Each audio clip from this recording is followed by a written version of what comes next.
ಗುರುವಿನ ಛತ್ರಿ ಕೆಳಗೆ ಇರ್ತಾರೆ, ಮಹಾತ್ಮರ ಪರಿಸರದಲ್ಲಿ ಇರ್ತಾರೆ. ಅವರಿಗೆ ಮಾತ್ರ ಯಾವುದೇ ತೊಂದರೆ ಆಗುವುದಿಲ್ಲ. ತೊಂದರೆ ಆಗೋದು ಕ್ಷಣಿಕವಾಗ್ತದೆ, ಆದ್ರೆ ಅದನ್ನ ಗಾಬರಿ ಆಗಬಾರ್ದು. ನಿಷ್ಠೆ ಇರಬೇಕು.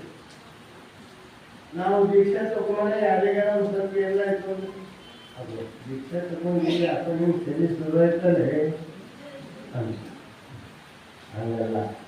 ಗಟ್ಟಿರ್ಬೇಕು. ನಾವು ಮನಸ್ಸು ಗಟ್ಟಿರ್ಬೇಕು, ಮನಸ್ಸು ಪ್ರಸನ್ನತೆಯಿಂದಿರ್ಬೇಕು.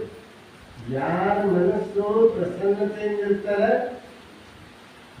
ಶಾಂತಿ ಸಮಾಧಾನ ಇರ್ತಾರೆ, ಅವರೇ ವಿಶ್ರಾಂತಿ. ಅದಕ್ಕೆ ನಮ್ಮ ಮೈ, ಮನಸ್ಸು, ಮಾತು ಈ ಮೂರು ಸ್ವಚ್ಛ ಆಗಿರ್ಬೇಕು.